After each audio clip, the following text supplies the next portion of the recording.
if I were to suggest which books to read if you're interested in the UFO phenomenon, I would only slightly facetiously put the Red Book by Carl Jung, the 3 stages that you go through when you start paying attention to this phenomenon. Level 1, pretty likely, you think, looking at some sort of advanced technology. It looks like that. It shows up on radar. Then as you pay more close attention, there's level 2 kicks in. Other cultures, long preceding the UFO phenomenon, have had similar archetypes of human-alien encounters. The Celtic fairy faith and the shamanic lore, the near-death phenomenon. It's not that extraterrestrial thing. Then the 3rd stage, at some point you realize this is not something that's going to be solved by conventional religion, nor by conventional science. I celebrate that it's neither objective nor subjective, but somehow omnijective. It pertains to, I think, ultimately the same territory as alchemy and Gnosticism and Hermeticism and Jung. I think the UFO phenomenon is, but in some sense, it's another model or another mapping for the process of individuation. But I think it's a cosmic individuation. I think there is some attempted, we're in the midst of a rite of passage. This is a call from the cosmos for humans to play a bigger game about the nature of reality. Welcome back to the transmission, my friends. The UAP phenomenon. It is just seductively irresistible for me. But like any good mystery, as soon as you peel back the initial veil on the thing, that enchantment quickly turns into just dizziness because your hair is just blown back by an absolute Pandora's box of lore, of figures, of anecdotes that are impossible to sift through. Yet there are these tantalizing, glimmering bits of evidence that are really compelling, or at least intriguing. Plus, of course, this whole new wave of, disclosure foreplay that we've been experiencing. Not to mention all of the potential esoteric angles of this phenomenon, some of which Keith mentioned in that teaser just a minute ago. In many ways, I think we really are in like a high weirdness renaissance right now. That said, if one doesn't just want to end up in a state of perpetual, bittersweet ontological shock and confusion, one must, to at least some degree, sort through the unsortable. And that's where our guest in this mind meld, Keith Thompson, comes in. Keith has been surfing this mystery for decades with a lot of nuance, with a really keen eye. He is the author of Angels and Aliens and his new book, The UFO Paradox. He has a really sophisticated, multifaceted way of looking at all of this. He approaches it more traditionally and journalistically, but also from the angle of the esoteric, the psychological, the mythopoetic. So, needless to say, since I just rattled off several of my most abused words, this is precisely the kind of conversation I want to have about this topic, and it did not disappoint. That said, this is definitely a topic I would like to riff on more in the show. If you would like to see more of it, let me know in the comments. On that note, like, subscribe, comment, share, tickle the algorithm. Please, it is of the utmost importance. Of course, all of the links that you will need for Keith Thompson and his new book, The UFO Paradox, are in the description. And if you want to dig into our back catalog, we've got hundreds of mind melds with really brilliant beings. Many of these pods are only on audio platforms, so do subscribe to Third Eye Drops wherever you listen. And if you are as compelled as I am by all of the questions that we riff on this show, you might want to join up over at patreon.com/Third Eye Drops, because I and hundreds of other like-minded seekers are talking about this stuff all the time on our patron-only Discord server, in our book clubs, in our Wonder Gym hangs where we just get on Zoom and rap every month. In fact, we have one coming up in just a few days. You can also get rewards like stickers, pins, shirts, and more, all at patreon.com/Third Eye Drops. And with that, my friends, I am so excited to initiate this mind meld with Keith Thompson.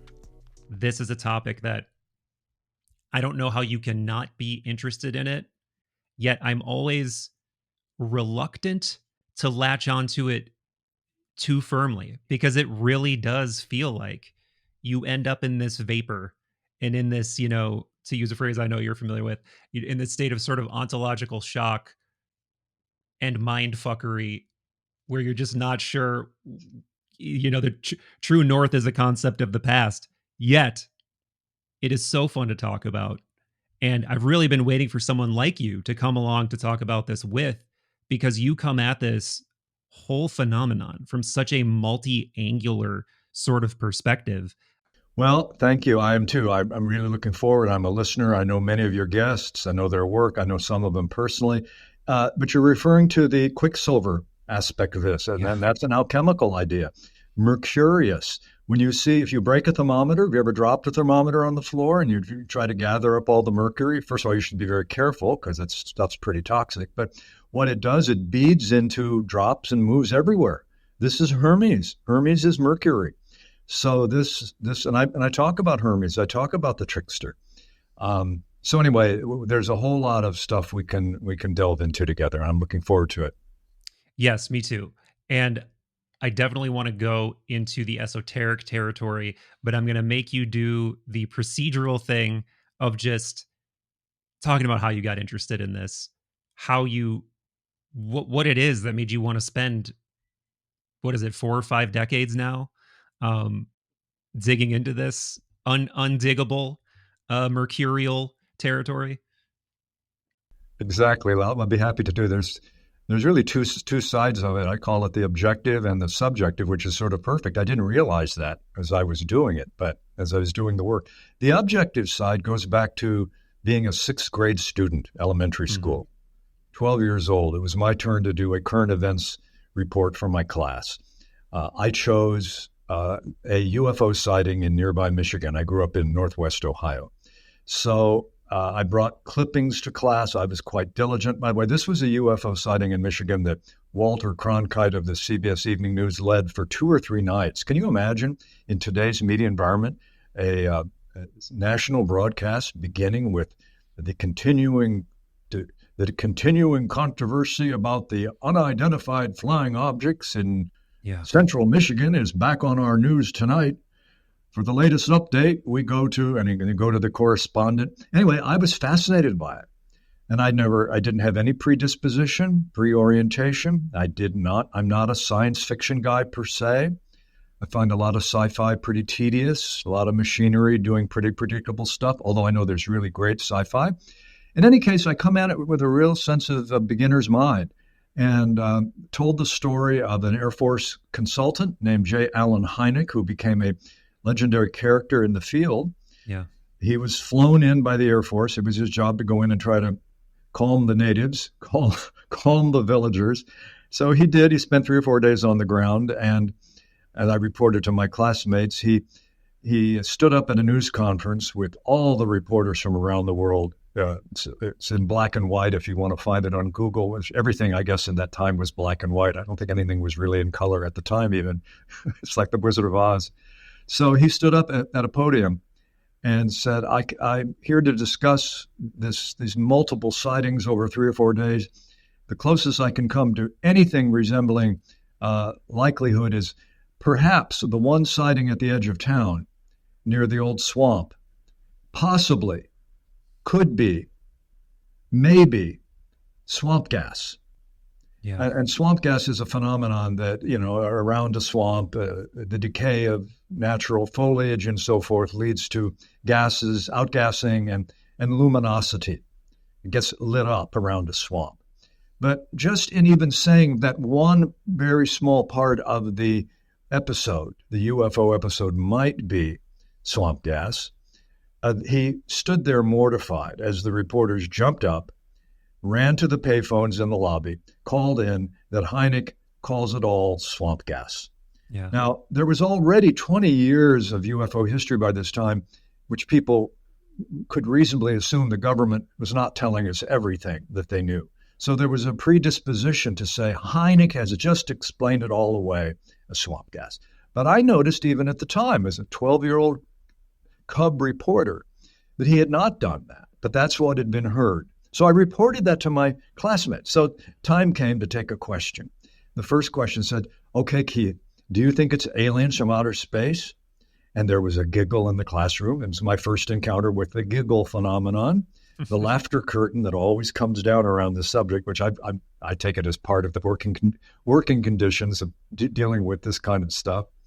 And I said, well, that's one theory. I might have even have used the fancier word hypothesis because I'd got kind of familiar with how people talk. That's one hypothesis. That's one thing some people believe, but I don't know. Could be. And somebody else said, well, Keith, if you don't think it was swamp gas, what do you think they saw? I said, well, all I can say is, again, I don't know. And when I said that, I was not to punt the ball down the field. It was not to dodge the question. An honest response in terms of perception and terms of firsthand observation was, I don't know. I didn't have any firsthand observation. I only had firsthand observations of the controversy, of the story. I was once removed. Then I said, it sure doesn't sound like swamp gas, what they reported. And in fact, the people of Michigan had a response and something like, well, we may be rural, but we're not rubes. We know that what we've seen flying around these buildings and these lights and these creatures are not swamp gas. So in any case, my teacher at that point came up in the class, stood next to me, said, her name was Mrs. Lowry. And this was one of those defining moments in a lifetime you're lucky to have. She said, I think what Keith is telling us is with a phenomenon like this, it's important to keep an open mind and to ask relevant questions. And in that moment, it was like a benediction. It was like a blessing. You know, you really are lucky to have a teacher at that stage of your life who sees you. I felt seen, I felt heard, I felt acknowledged that I had a contribution to make. And many of us have those experiences from teachers where a teacher has a bad day and she conveys to you he or she conveys to you that you might be a complete moron. And you might carry that for the rest of your life. Absolutely. Just as I carried this for the rest of my life. So then she said, she stood back and looked at me, and she did what teachers often do. They use your full name. She said, Mr. Thompson, that was a fine report. You have the makings of a journalist or a scientist or maybe even a detective. And then she said, kind of raising her fist, she said, follow the evidence wherever it leads. And then the class clapped, and I went back to my desk, and 10 minutes later, we were out on the playground being normal kids again. But so that was my orientation to this. Yeah. And so that follow the evidence wherever it leads has been the most important move. I realized that day I had never heard the term empiricism. Mm-hmm. I didn't discover that magic word until I met William James in college and his radical empiricism. Anything that can be observed is valid. Anything that can be experienced. He said, we admit nothing into our field of study that is not experienced. And we do not admit anything that is not experienced. So, I mean, in other words, it's not experienced, it's not a phenomenological possibility. If it is experienced, it's worth studying. And that idea of study experience, and then secondarily, ask first there's the first cut in phenomenology. You just go with what people report. You set aside the decisions about, is that possible? Is that a material phenomenon? Is that a symbolic, psychological? Is that archetypal? To use the language that we both are fond of.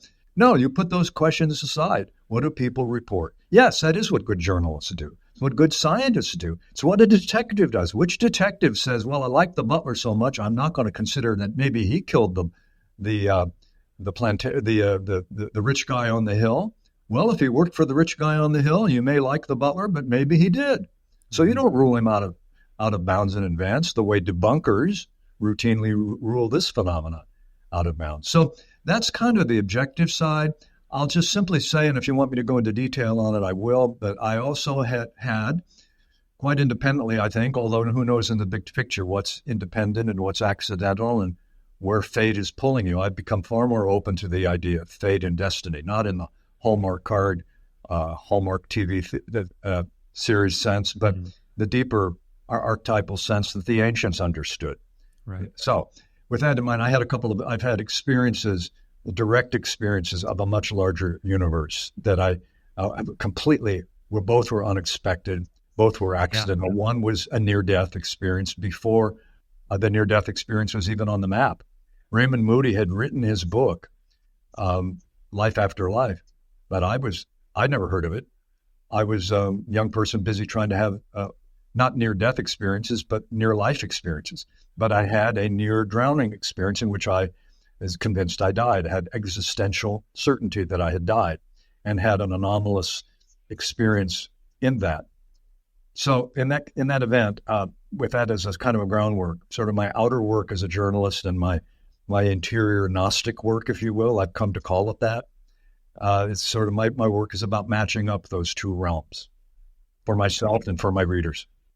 Yeah, I want to know more about this drowning experience, but I do want to reflect on just the importance of those sort of like, I don't know, like mundane initiations you go through as a child where ideas, and in sort of an inception way, these little things get planted in your mind and then they grow over time and you really begin to embody these things that people say to you. And I don't know if it has to do with like the neuroplasticity of being young, like the way that these things and these ideas or these almost like memes can stick in your mind that people say about you. But man, it really drives home the point that you got to be careful what you say to kids and how you say things to kids, because they might end up internalizing or growing around that, I don't know, psychic impression in some kind of way that really has some downstream effects on what they become.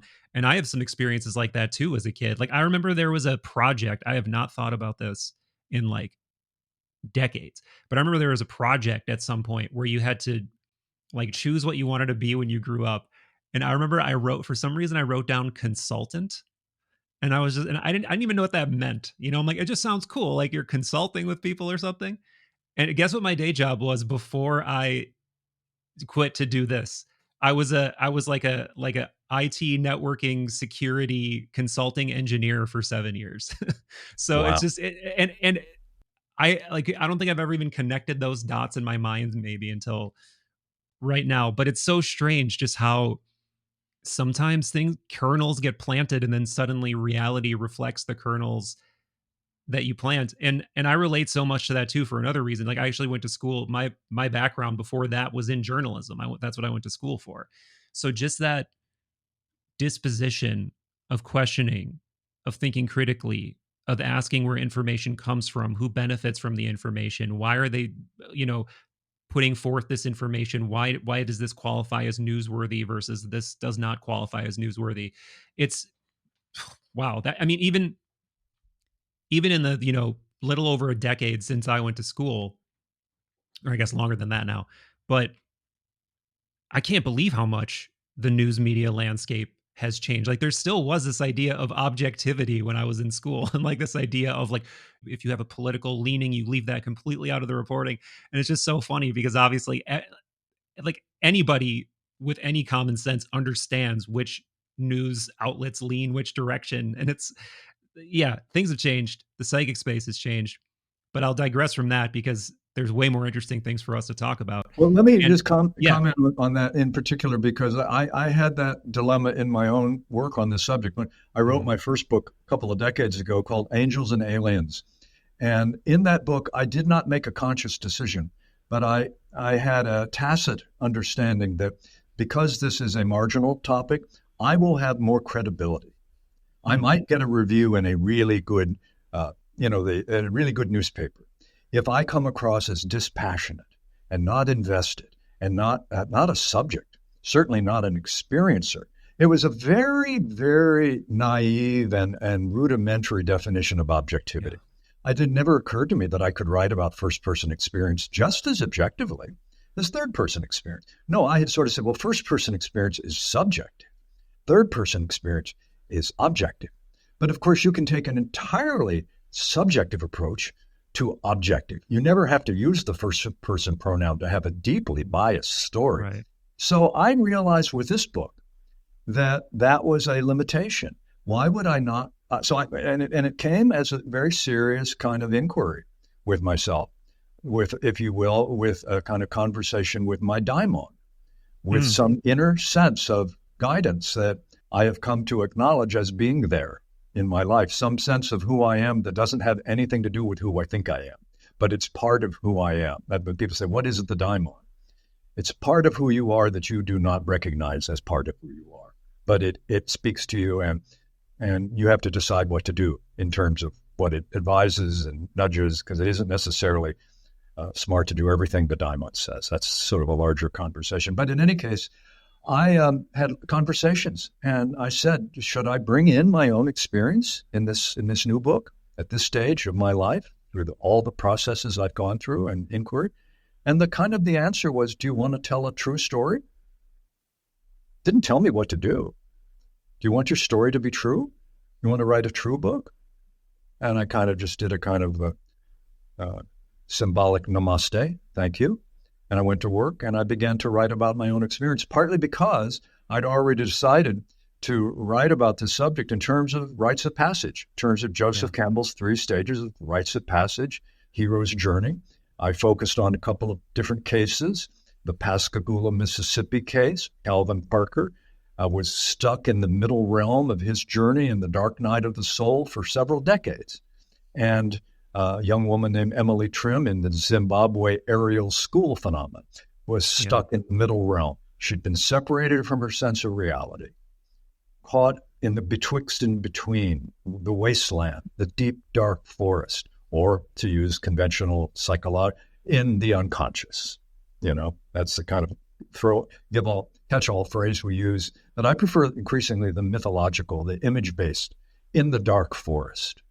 So I realized I was not in denial about my childhood experiences of the numinous, of the larger reality, that were essentially I now realize they were full-blown non-duality experiences. Had no sense of that at the time and didn't have that language. I've been amused to watch the non-duality conversation take hold in the spiritual traditions right now. That's a whole other conversation. It's sometimes quite ironic. But in any way, it was a kind of big take off the blinders experience. And I said, why would I not bring this into my work at this point? So I did. Sorry, I was going to say, before we get too far away from it, can we return to the drowning? Like what happened? What do you remember? What did you experience? Yeah, so I'll try to keep it simple, but cover the major points. I was in my 20s. I'd gone from my home in California, where I was living at the time, with a bunch of friends. We'd gone to Honolulu to run the Honolulu Marathon. We were young and athletic, and we all ran the marathon one day, and we all finished it, which was our goal. And the next day, somebody said, let's go to Sunset Beach. Let's do some body surfing. When you get to Sunset Beach, there are signs posted, and I mean permanent metallic signs. They're not signs posted for the day. And they say things like, if in doubt, don't go out. This is where the National Surfing Championship is held. These are serious waves with serious rip currents, which I did not know anything about. I glanced at the signs, and, all of us had just run a marathon. There's that sense of limitlessness, boundless vitality when you do an epic feat. So watch out when you do an epic feat. You still come back to being an immortal human being. So the challenge is to balance the two. So I went out, as all of us did, but I went out too far, too fast, got swept away. Rip currents are what did it. I fought the rip currents, didn't know to go to the side of the beach, go parallel to the beach to get out of the rip currents.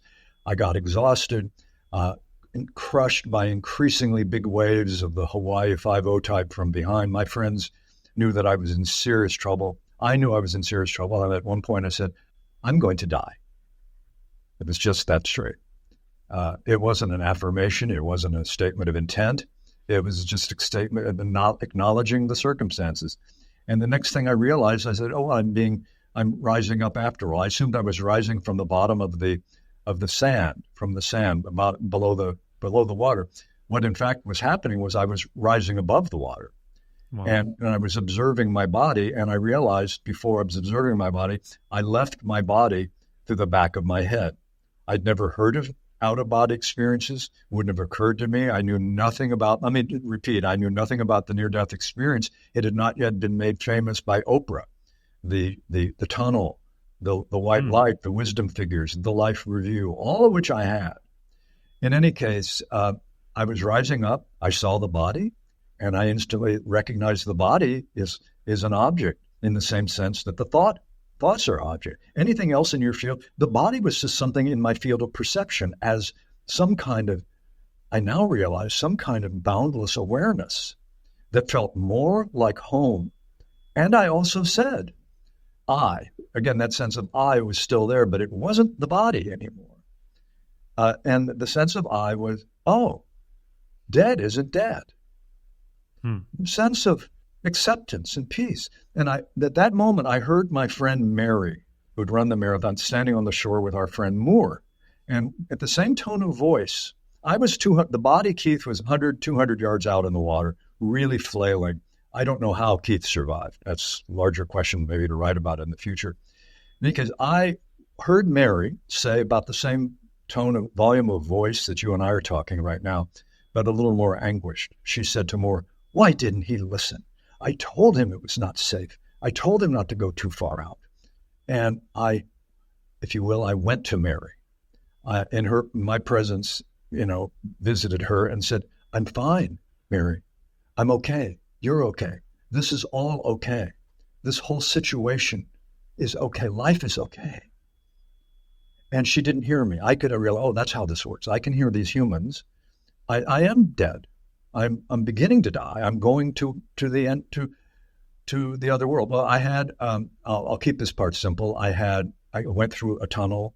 I heard lights. There were lights and sounds and roaring, very much like what I would just describe if anyone has explored psychedelics, higher doses, the heroic doses. It's a very, very rich, complex, multi-level experience.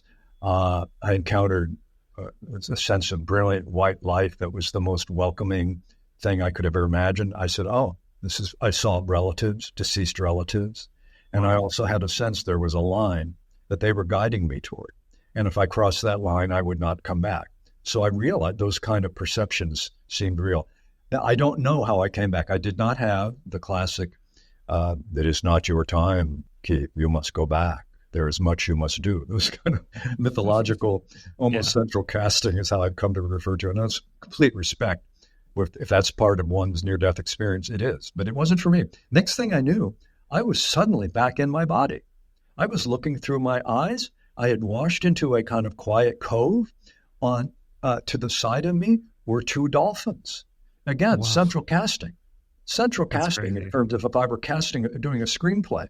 Almost it would be a Hallmark card because it's almost beyond comprehension. So my friends tell me the dolphin saved you. Tell me the dolphin saved you.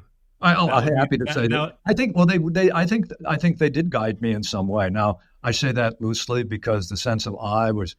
By the way, I can't describe the three transitions better than to say this. First, I am struggling as a sentient human being who's clearly defined as an individual named Keith, struggling not to die, not to drown. Every part of the mind-body complex is organized toward survival. Next thing I know, I'm out of my body, seeing my body, a sense of peace, beatific, noetic, tranquility. The words just, you just have to go to the deep, non-dual language of infinite, spacious presence, that kind of thing. And then, but there was still a sense of I. And I've come to realize that's the transition where you realize, well, the I seems to come through the body. The awareness seems to be part of the body. The body probably creates awareness. But when you've been out of your body and in a situation with that level of extremis, you realize, no, presence or consciousness or awareness is prior to this. I've come to realize that not only is consciousness not extinguished by death, in my view, my takeaway, not only is consciousness not extinguished by death, but that death takes place in consciousness. Death is an event that the death of the body happens in consciousness which was always already here. And that's the main realization most people in enlightenment seem to have. It's almost a cliche. They were using their own awareness to find their awareness. And then they realize in the moment of a kensho, satori, a real awakening, but it's just absolutely realization. It was always just this. But not in a way the mind understands. Right. Because if the mind thinks it's always just this, you just go about life and, this is just this. No, when you know that it's just this, there's a sense that the game has really changed. So the third, having described struggling to survive as an individual sentient being, then realizing that sense of I refers to something boundless, then suddenly being back in the body. Yeah. Yeah. So there's a psychic, I've come to realize consciousness has a fluidity and there's a psychic mobility that it can identify as an individual and can identify as the all, because it really is the all, and it can imagine that it's not the all. The capacity of consciousness to imagine that it is something other than itself, looking for itself. That great metaphor in the spiritual traditions of hide and seek. The one is infinite, so at some point, in need of play. So it creates a sense of not being itself, so it can have something to do, to look for. That's how I've come to actually experience this big part of this game. So I'm being lifted out of the water by my friends, and I've cuts and scrapes, but fortunately, no brain damage from oxygen issues, and the best that I know. I don't know how much I may have lost. It's not even a consideration. One of my friends said to me, my friend Moore, to whom Mary was talking, he said, "Man, we thought you'd given it up out there."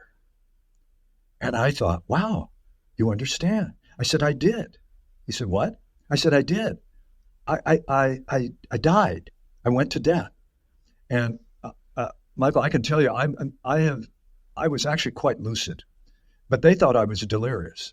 I'd never been more lucid. I was still extremely lucid, or so it seemed to me at the time. So I was not babbling, but in fact, I had the presence of mind to know that they thought I was crazy, because they too did not know about the near-death experience. They were not familiar with the stages.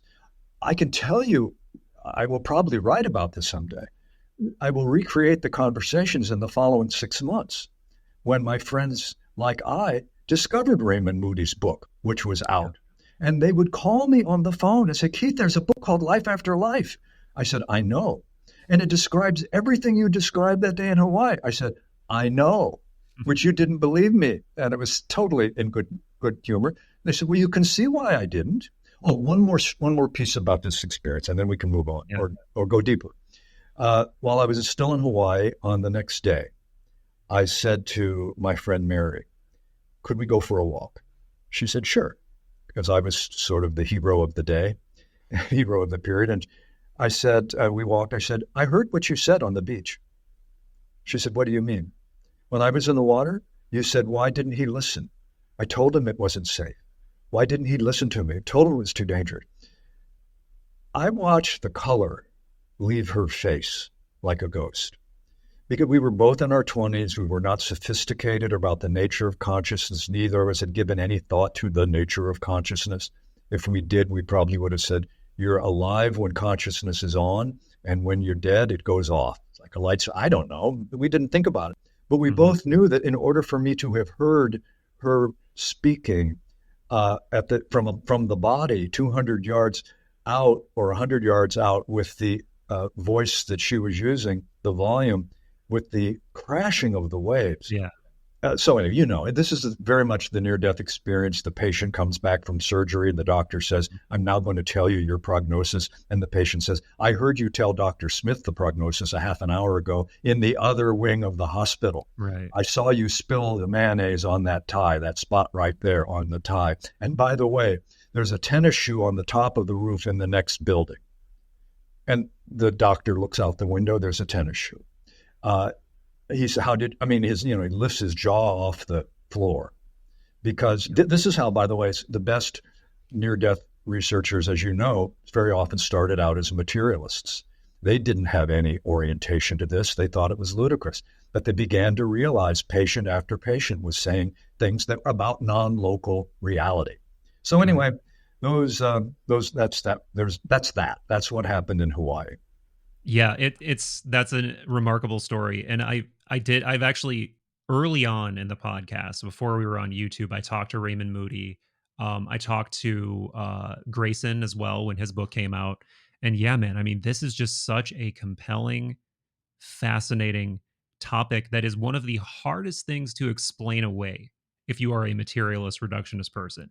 Your only option is to go for it's the dying brain, um, excreting some kind of psychedelic compound, or shutting down, or whatever it is.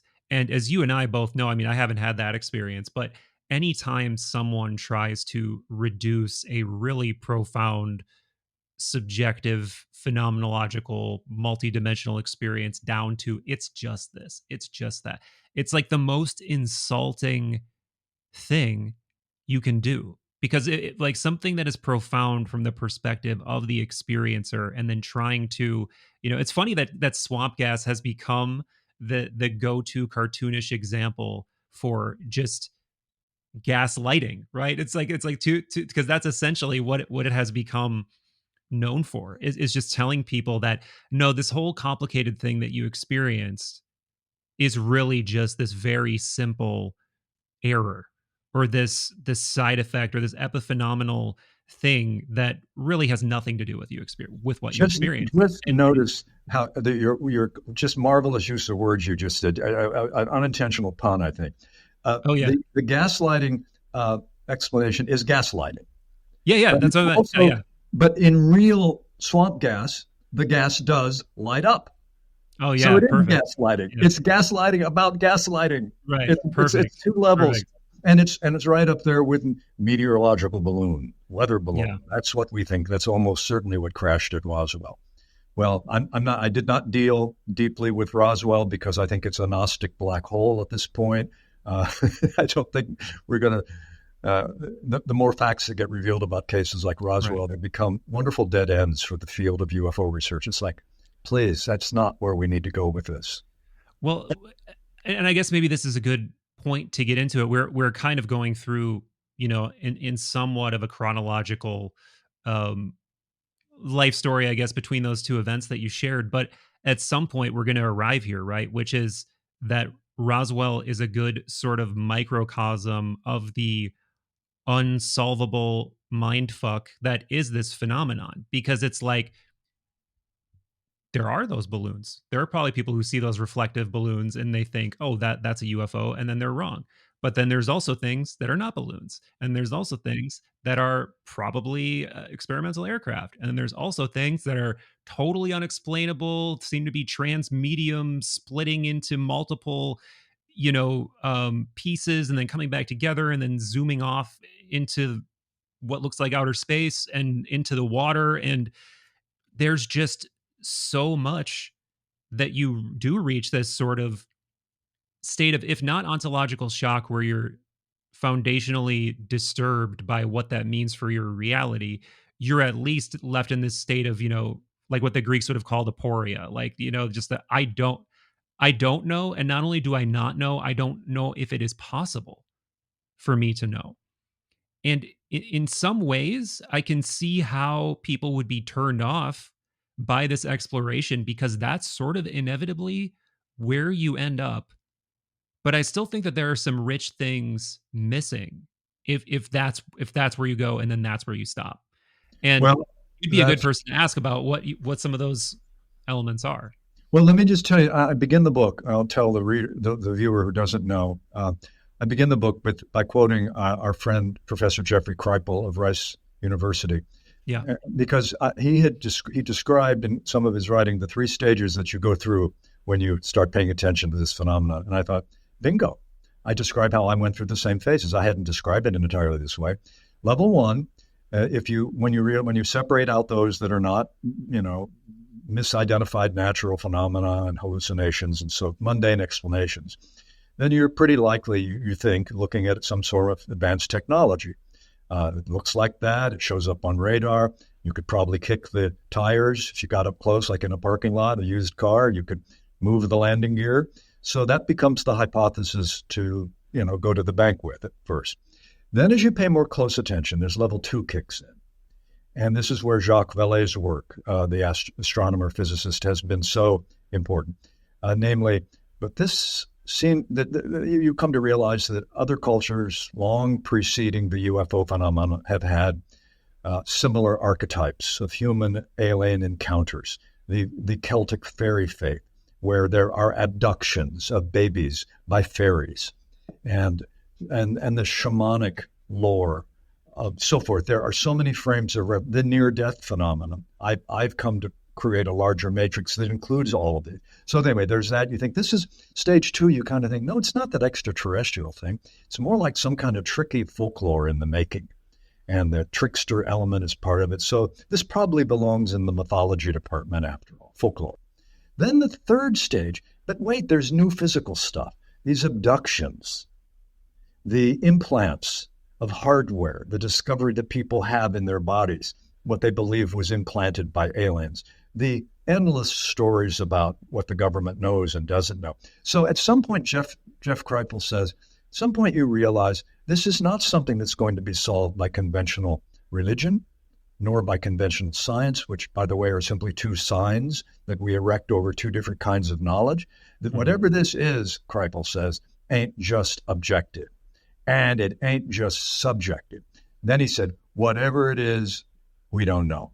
We don't know whatever. And the point is, I described to the reader, I said, now, if you think at the beginning, by my telling you these three stages, and that it's not objective, and not only objective, and it's not only subjective, that might be a little depressing for you as a reader.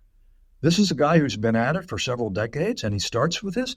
I not only start with it, I celebrate it because it is happening. It's a little bit like Sir William Crookes, a British researcher of the paranormal, said to a skeptic when the skeptic said, this can't be happening. What you're saying, this stuff can't be happening, Sir William. And Sir William said, I never said it was possible. I only said it was true. Well, that's my approach. I celebrate that it's neither objective nor subjective, but somehow omnijective.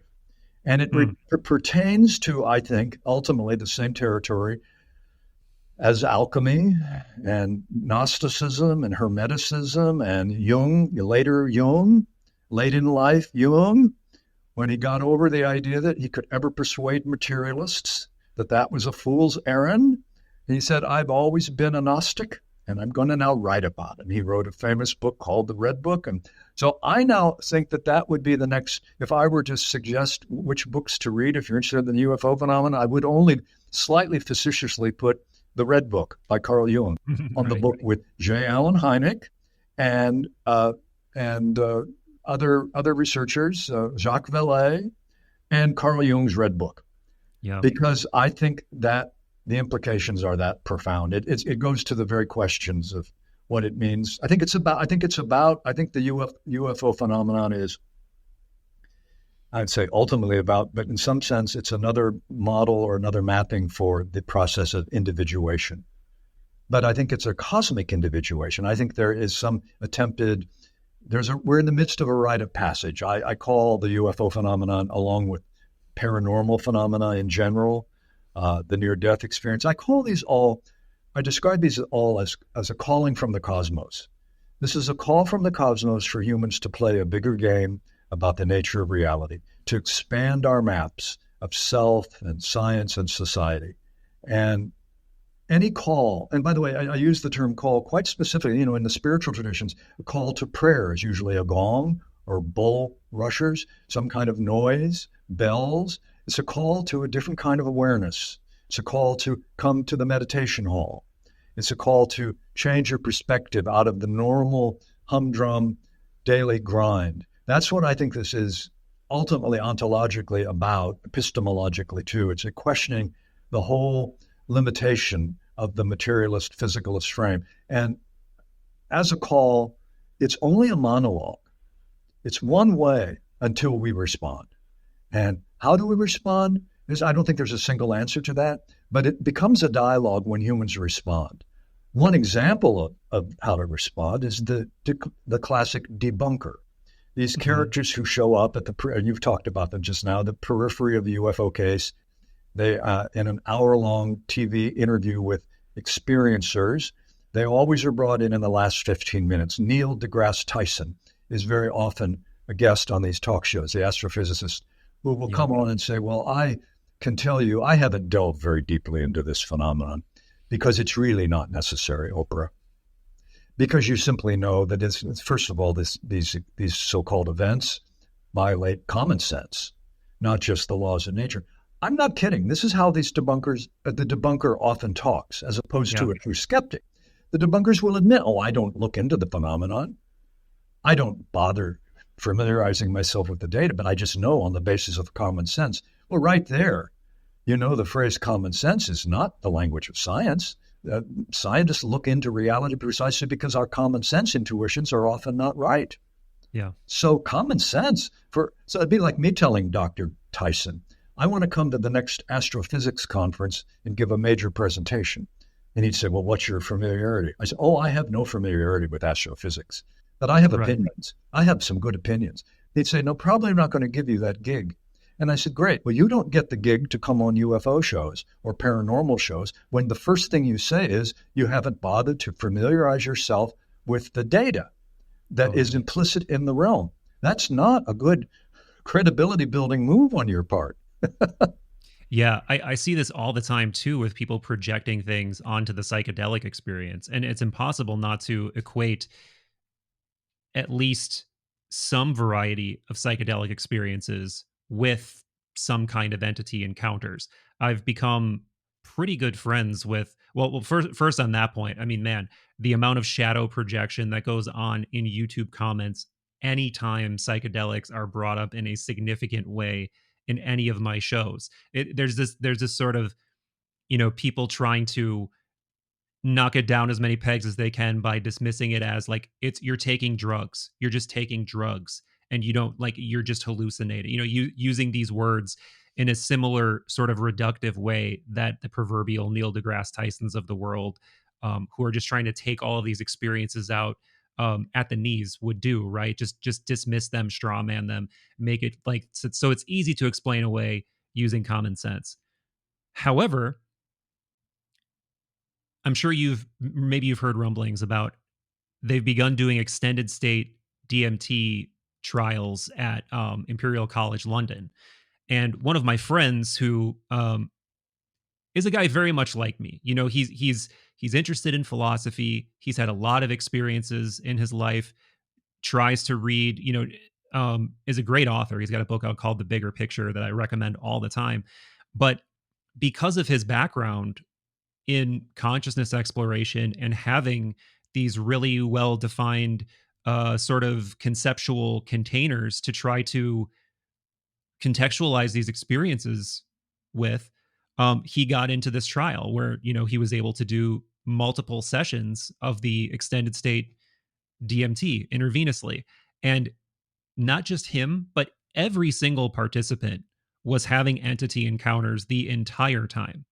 And every single one of them reported that it was like a hyper real sort of experience that you can't even describe using human language. And, it's just trans concept, trans medium, trans being, yet seems like it's like these freestanding morphing worlds of geometry inhabited by intelligences that want to show you things, that want to reveal things, that want to heal things. In some in more rare cases, it's darker, scarier experiences, but overwhelmingly positive, at least in terms of these DMT trials. And how can you not fold that in to this conversation about, non-human intelligences or entities? I think that's common sense. I think that's more common sense than trying to, take these things out, like just kneecap these conversations using, reductive, overly simplistic explanations that you can, supposedly easily explain them away with. And, on one hand, it's like I return to this point of now we're just adding another layer of unsolvable mystery on an already multi-layered unsolvable mystery. I know that what you're saying. Someone pointed out to me, they said, Keith, your work, you resolve the question of what UFOs are by bringing in more frames of reference right. Yeah. and drawing increasingly complex, what are those, Venn diagrams, and then identifying what all of the 5 realms that you're mapping have in common in the common center of the circle. And I go, yeah, you got a problem with that? Meaning I follow the evidence, I follow parallels. But on the specific topic of psychedelics, one of the key things, I don't know what they're finding in the extended DMT studies in terms of what brain activity is going on. But it is not widely known that, contrary to the idea that in the psychedelic state, including the heroic levels of high dose, mushroom, LSD, contrary to the expectation and the widespread assumption, the brain has got to be lit up like a Christmas tree. And you don't think that this is the drugs are just simply putting the brain into hyperactivity and creating this phantasmagoria? And I go, well, I'd like to believe that. There's another common sense intuition. The LSD must be causing the brain to light up like a Christmas tree. Guess what? There's a quiescence of the brain. And there's a near-death flatlining of brain activity when the most lucid, hyper-real, exactly that phrase, hyper-real experiences in the near-death experience and the psychedelic experience. In other words, when the brain is least engaged, when brain activity is most reduced, seemingly obstructed, the hyper-real perception. So what this goes to is that the brain is probably permissive of consciousness, involved in the transmission of consciousness, but there is still nothing to even close to the materialist faith-based assumption that the brain creates consciousness. You can ask them. There are correlations between brain activity and subjectivity. Yes, there are. Of course, yeah. And you can still a part of the brain, and you can reduce a function in the body. So the brain is not an innocent bystander, but it's more the kind of awareness, the kind of consciousness that is possible when the brain is nearly shut off, especially the default mode network. No, the materialist explanation is only not scientific. It's a faith-based enterprise. People who think, oh, they've got to stay close to materialism because that's what science. Religion deals with faith. Science deals with matter. Okay, fine. Find matter. Let's really zero in on what matter is. Listen to the quantum physicists saying we can't find any matter. Well, I mean, sure, we find a colloquial sense of matter. I can knock on this table right now. You hear my voice. That suggests there's an objective world. All those things are consistent with all of this being consciousness, by the way. But I didn't want to delve too deeply into a philosophy of mind. Discussion. I mean, that is a discussion I love. And I love that. And if people are interested in this, you got to look into David Chalmers, The Hard Problem of Consciousness, Dr. Donald Hoffman, Bernardo Kastrup. There's all these great thinkers who I've talked to, not Chalmers, but I've talked to Kastrup and Don Hoffman multiple times. So I love this conversation. I know this conversation well. Well, by the way, I bring in Bernardo in my book. He's sort of my chief go-to explanation guy in my chapter, in which I call Musing on the Future of Reality. When near the end, after taking a largely phenomenological approach and reporting on cases and my encounters with John Mack and Lawrence Rockefeller and so forth, in pursuit of this grand mystery, I finally say, okay, what's going on here? And I draw heavily from Jung on synchronicity, and I bring in Bernardo Kastrup's stuff from his book Meaning and the Absurd. So I make good use of Kastrup. I don't know if he'll agree, but I'm a big fan, and I attempted to do so with respect. I think has done a remarkable body of work. Likewise. And I do want to get into that, but since I have you here and you have had a lot of really remarkable experiences, and you've been a key cog in some really interesting anecdotes about this whole conversation. And one of the most interesting ones is the one that you just mentioned, I think, with Lawrence Rockefeller.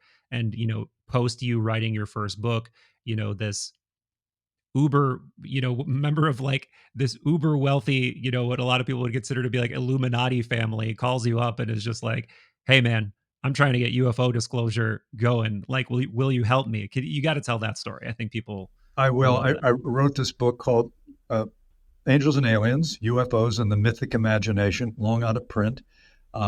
But it simply was a romp through the UFO phenomenon and my love of mythology, Greek mythology and others, in the psychological sense that James Hillman loves and Carl Jung both. Yeah. And so the whole archetypal psychology perspective. So I simply just explored it from the standpoint of how every attempt is like an attempt to reach a final conclusion, but the phenomenon ultimately subverts that kind of singular enterprise.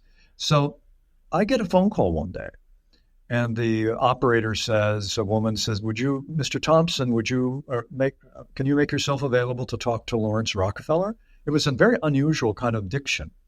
And I knew who he was, and I knew he was interested in the UFO phenomenon. So I said, I can make myself available. When is he available? She said, well, he's on the phone right now. And so I did a second double take, and I said, well, I'm here. So next thing I hear him patch through, and I sometimes do his marvelous New England, Middle Atlantic, Northeastern patrician accent. But he was very much like the man I met a few months later, very much like a cross between Spencer Tracy and Henry Fonda on Golden Pond. Old, craggy, wise, wisdom figure, which archetypally very much fit. But he said, I have your book here, Mr. Thompson, Angels and Aliens. He said, you take what I call a big picture approach to this. Is that fair? And I said, well, first of all, please call me Keith. He said, well, then you will call me Lawrence, and we'll have all the formalities settled. And I said, this is just too good. So I said, yes, it's my big picture, you mean, the patterns I draw and the kind of larger framework and the kind of questions. He said, well, that's what we need more of. But then he said, I'm calling you about, I'll shift out of that voice now. And he said, what I'm calling you about is to tell you that I'm about to begin an initiative to the White House. The president's term is still new. That means the Clinton term, Bill Clinton's term, 2 years into office. This is quite some time ago. The decades do go by quickly. And he said he and Hillary are both interested in this subject. Like Jimmy Carter, they say they want to get to the bottom of it. So I want to try to help them. I'm going to convene a group of researchers, and I wonder if you could consider making time to join us in Jackson Hole, Wyoming, at a retreat center. And I said, I tried very hard not to say, well, let me check my busy schedule and get back to you. I didn't do that. I said, I would be happy. I'm honored. This is quite unexpected. He said, well, there's quite an opportunity. And then he said, I wish if you could, I'll have somebody call you with the details. And he said, I would like you to consider coming a couple days early before it gets going, because I do want to talk about these bigger patterns, these larger pictures. And ultimately, he said, the question of consciousness. He said, what he called it is this whole business of consciousness.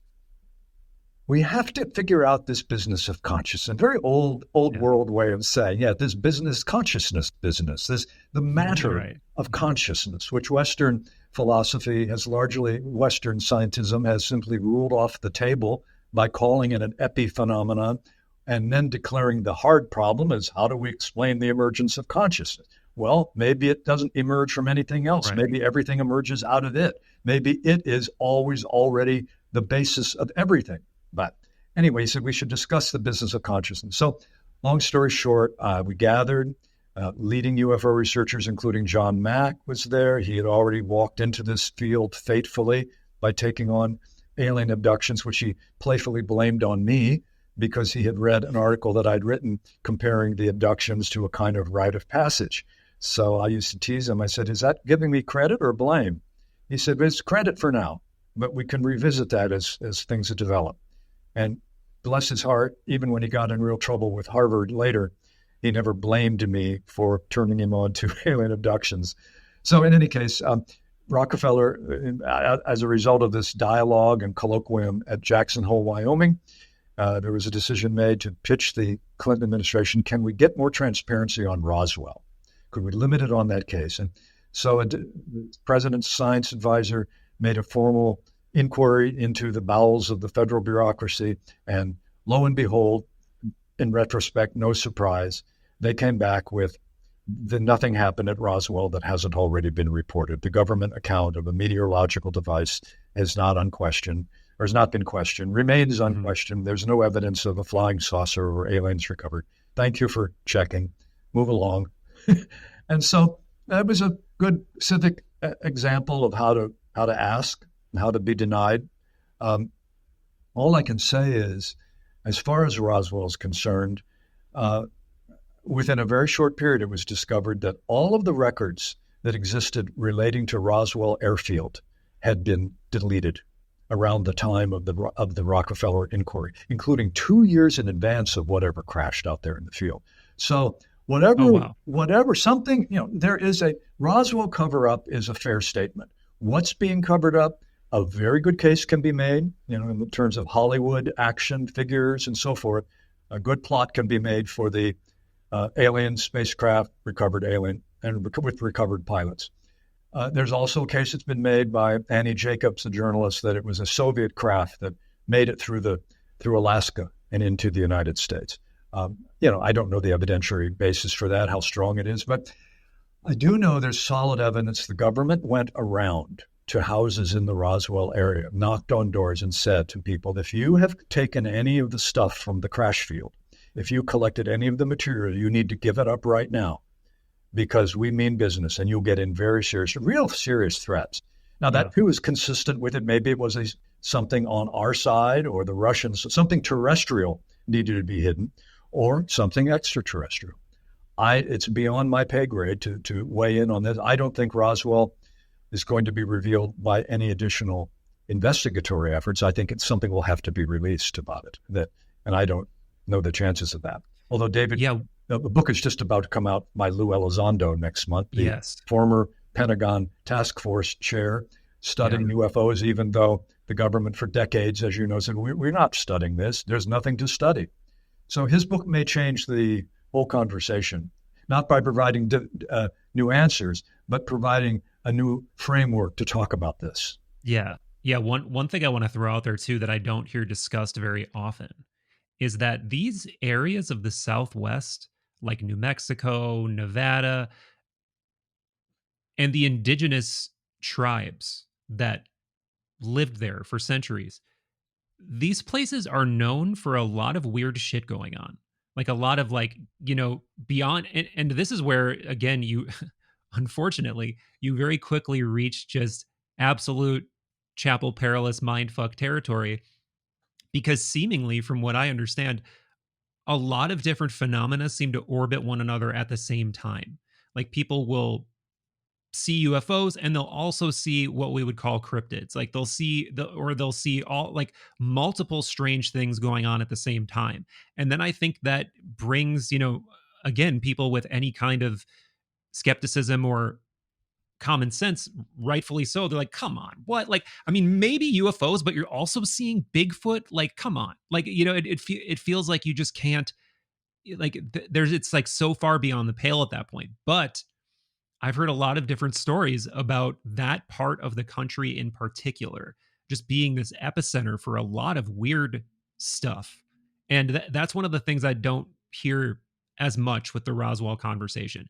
But that aside, who do you think? So in this instance where you convene this group of people who are trying to get some level of disclosure, some level of truth about Roswell, you were saying that I want to go back to when you were talking to Lawrence Rockefeller. He was spearheading this effort, because I thought you said something like someone in the White House wants to. No, Rockefeller spearheaded. And by the way, he was able to do so because he had great cultural capital. I mean, he had capital. He was a Rockefeller. He was a very wealthy guy. And he had culture capital. He had culture cred. When a Rockefeller calls, the calls get answered. That's just the way it is. I know the conspiratorial thinking. Did the Clintons have an interest? Clinton did have an interest. Hillary did too, particularly. They met separately. Hillary went to the same ranch, JY Ranch, and she was. This is when she was first lady. She was very interested in. She had a book in hand as she was walking, and the photographer. Oh, I've seen this picture. Yes. That extraterrestrial. What are the implications if extraterrestrial life is real? What are the implications for society? So she was interested. Finally, the decision was made by the Clinton administration after the report came back. A lot of Rockefeller's closest advisors knew that Clinton, or they believed Clinton, could have used more of his capital to really push for this. He actually, after all, he was the president of the United States. He could have prioritized it. But I think it's fair to say that a good many people around Clinton who were interested in things like the healthcare initiative, which they were trying to get, which Hillary was heading up faithfully, and other initiatives that Clinton wanted to do. Did they really want to spend all their capital on UFOs? No. But no, it was Rockefeller made an inquiry, and his president's science advisor, Dr. Jack Gibbons, carried the ball in behalf of inquiry. Oh, right. I think he was on the level. I think the Clintons were on the level. But I think Clinton was also very politically smart, President Clinton, to say, I don't want to become known as the UFO president because of the laughter factor. So it just he stood down. Rockefeller stood down for that time. It may be that simple, that it's like one of these things that sort of just tinges your, your administration in this way that is just kind of like, makes it easy to poke fun at, makes it cartoonish. I could, I'm just thinking about the binary political theater. It's a low hanging fruit for the other side to just be like, where the middle class is suffering and you're wasting all your time on you. I could just totally see that happening. But it also kind of seems like something happens, because it seems like there have been a number of presidential candidates who indicate that they're open to, you know, sharing this information. Or with Trump, it was like the JFK information. Or and I think UFOs have been brought up directly by multiple presidents, like, because it's great talk show stuff, right? They get asked like, would you ever release? And early on, or before they're elected, they seem like, yeah, maybe I would, yeah, I want to know. But then they get into office and they never do. And it almost makes you wonder, like, do they learn something that it's like, oh shit, I cannot talk about this. There's something here that I have learned that I cannot talk about. And I know, and I want to ask you if you think there might be something to that. And if so, what? Because I know you've got, in addition to those contacts, you also worked in the Senate. So, yeah, I never had, when I worked as an aide to a U.S. senator, I never had any classified access. I was not in that realm, so I can't lay claim, nor would I want to if it wasn't true. I am increasingly aware that from an information standpoint, there has been such a dishonest portrayal of this phenomenon. The classic dynamic, which you've touched on: ordinary, conventional, credible people report remarkable, officially impossible things. Impossible. Too ludicrous to be believed. Absurd elements, UFOs and Bigfoot. So the phenomenon has a self-canceling quality at one level. It appears in forms that are too ludicrous to be taken seriously, which then allows the agents of official culture in the response to the sightings to say, well, that doesn't happen. It couldn't have happened. We're in science. We have the answers to these things. We know these things don't happen. So what happens is the phenomenon then gets driven underground into what we could call Jungian territory. It goes symbolic, deeply unresolved, like any kind of trauma. Think of the latest evidence we have now on trauma recovery methods. There's new understanding of the psychology of trauma as being far more widespread, far more pervasive in culture. You don't just need a natural disaster to lose your home to officially qualify as a trauma survivor. So any trauma or family secrets, family therapy has been very good. Systems therapy has been very good on sort of doing multi-generational therapy and discovering that the secret that was held 3 generations ago is still alive in the family today, but in some very distorted framework. It's in the field, but it's not dealt with. It might be that 3 generations later, the family goes to therapy and resolves the family curse. So in any case, the phenomenon works the same way. This stuff gets buried. So that's a long introduction to why I'm skeptical of the kinds of myths, and I don't mean myths in the negative sense, just say stories, that spring up in the face of the lack of transparency. For example, there's a recurring story that the government has a treaty with aliens. We've allowed them to conduct a certain number of abductions, but not too many. They want to do the abductions, we let them, so they don't invade us. I mean, it's just at some point, first of all, that doesn't even withstand minimal skepticism in my view. If abductions, whatever they are, they're not voluntary experiences. I've yet to hear of a voluntary abductee in the classic sense of people who were taken out of their beds and brought into craft. I mean, we could go down the abduction road if you want. But there are some people watching who are like, please take me. Please. Are you fucking kidding? Please take me. Well, let me share one thing about that then, which is, so anyway, I think that I don't tend to believe we have a treaty with aliens, because why would they need to reach a treaty with us? What do we have over them? I just think there are a lot of plot motifs that get carried away. That get brought in. So as for alien abductions, the one thing I write about in the book that I like to think made a contribution to this field in terms of getting to clean up its act. It's one researcher named David Jacobs, a professor of Harvard at Temple University, who's now retired, and he made it his life's work, not his day job at Temple. In fact, he took a lot of he as a history professor for being the UFO guy. But when he was getting interested in, should I delve in? He was interested already in the UFO phenomenon. He'd written a very good history called The UFO Phenomenon in America. It was his PhD thesis. So up to 1973, his book is classic for a history of the phenomenon. But then he said, God, these abductions are interesting. Then he writes in one of his books an unbelievably candid admission of how he decided what would qualify as a legitimate admission. When I say it's candid, it's so candid that I can't believe he actually said this stuff. He said, I wanted to separate out those experiences that were just religious experiences. Just religious experience. And also when people said that they'd also had reincarnation memories, I wanted to eliminate those people from the pool because they were simply going to mess up the sample. I thought, you may be a history professor, but you did not take an elementary school in research methodology.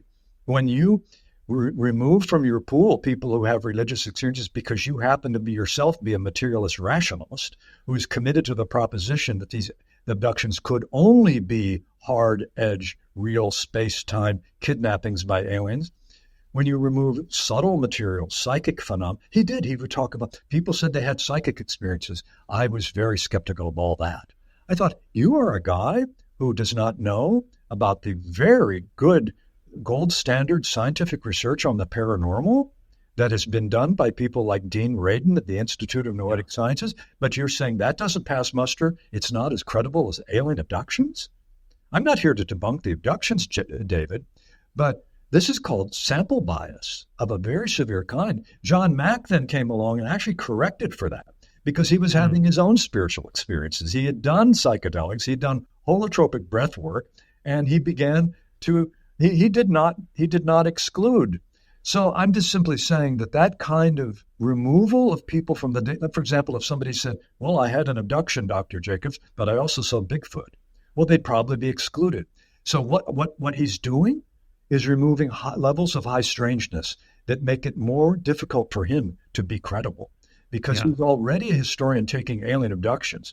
If I have people bringing in paranormal, then I'm even going to be, I'm not going to put these words in his mouth, but the credibility that you might have by presenting alien abductions as real world events gets reduced. Your credibility gets reduced when you also bring in Bigfoot.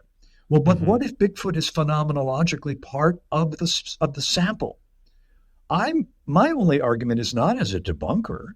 I'm actually saying the phenomena of abduction may be far stranger, far more weird because of those other details. So I'm actually for a weirdness factor that's actually bigger than the mainstream abductions. And John Mack was headed there. He was willing to ask the bigger questions about the degree to which the abduction phenomenology on its face seems to suggest our maps of reality are not adequate for explaining how people get moved through walls and reassembled on the other side. That may be an advanced city, to use the term from the spiritual traditions for powers of yoga, but this is a different framework. How do people get transported through walls?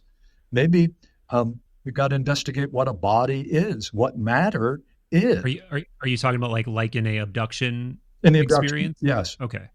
And one of my thesis in that chapter on abductions, Michael, is that we're meeting them on common ground. If in fact people are being if they're being moved through walls by aliens, that's the phrase. The aliens move me through the wall. I read that and I say, it means you can be moved through a wall. It means your definition of who you are. We don't know who we are. We don't know about the further reachings of our own potential. That's why I bring in, for example, the evidence from the Roman Catholic contemplatives who have such deep identification in religious practice with the suffering of Christ, raise stigmata, visible signs on their bodies. They have skin writing, Ave Maria, writes on their bodies, ink, like it's ink. It shows up in time and space. The capacity of mind to impress upon the body. There are a few examples in religious literature, contemplative literature, of levitations that have been seen. Doesn't mean they're proved, but when a saint is said to levitate, and the Roman Catholic Church, for whatever else we may say, they have pretty high standards about miracles. They don't want just card tricks. to qualify. I've heard Kripal too, and I mean, again, this is a tenured professor say, just very bluntly, people levitate. Yes. Like, I remember watching a podcast with him where he's like, people levitate. It's like, it's just look throughout all of the ages of testimony from all of these different cultures. It's like a thing that has been widely reported. And again, it's like there, every one of these things, it's like there are so many different possibilities, because it's like, okay, someone has this experience of high weirdness, of abduction, of an encounter with something. Is it a lie?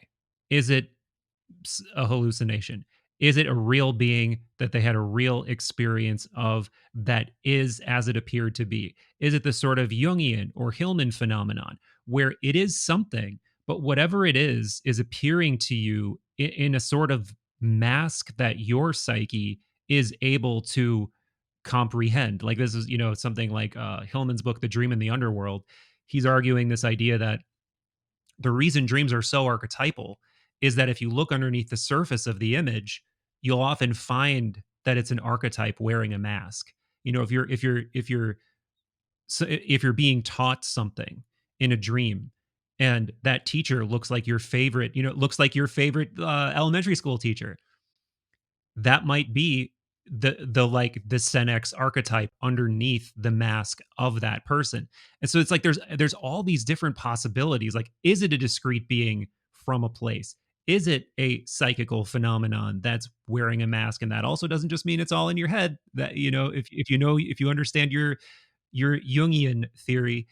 So it's like I always reach this impasse of like, man, it's so fascinating, but it's also so disorienting and such a funhouse to talk about any of these things. But I do really, deeply respect John Mack for trying to go the empirical route with this stuff and really dive into it. But I think, obviously empiricism is important, but I do think that there is a level of this phenomenon that is not empirical. And by that, I mean, like in the strict philosophical sense of like, you can't weigh it, you can't measure it. There's nothing there for you to investigate that you can engage with in the scientific method. But that also doesn't mean it's not real. It's like to use you called it omnijective. There's another philosopher named John Vervaeke I've talked to. He uses the word transjective when he's talking about in a different context, but it's a similar sort of meaning, is that there's a truth. What I think, not to just not end in mindfuck territory again, is I think that there is a truth, but I think the problem is it cannot be captured.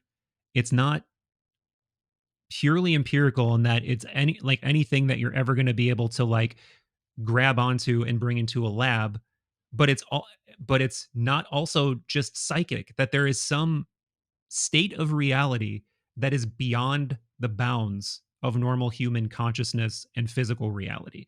And maybe the fact that a lot of these things seem to be transmedium is a hint of that, right? The fact that it does seem to go from solid to not solid, and from one to many, and from, air to water. And this idea that there could be a truth that is beyond our capability to understand or categorize, that's some real ontological shock right there, if you really let that idea settle in. Listen, there's a lot in there. I would just actually make a case, push a little harder on the idea that this is empirical, but it requires a broader sense of empiricism. Yes, you're absolutely right that the kind of empiricism that is allowed solely by Western philosophy, Western science would say, well, this stuff that you're claiming is beyond empiricism. There's a British philosopher, I believe his name is C.D. Broad, who I quote in the book, who advocates what he calls synoptic empiricism. That's an interesting use of the word synoptic. Syn, S-Y-N, means with or together. Optic, to see. So see together. What synoptic empiricism takes various fields of study that are separate in normal practice. In the university, there's physics over here, and then there's biology over here, biochemistry over here, and mythology over here. But it's, and you bring them all, things that are kept apart in normal practice are brought together in a single purview, in a larger purview. We can see these various phenomena together. For example, in a Zen center, let's just take an empirical approach to consciousness. In a Zen center, people practice because they are looking to have the experience of enlightenment or liberation, waking Right. up, Kensho, Satori, etc. Well, you practice and then you have an experience. The student has an experience and they come to the Zen master and say, I want to talk with you. And it's clear that the student wants to present his case for having seen the mystery, etc. And the Zen master, and we'll assemble some of the other senior teachers, because there are criteria. Just as in biochemistry or biology, there are known marks for what constitute a genuine awakening versus egoic self-delusion. So Sure.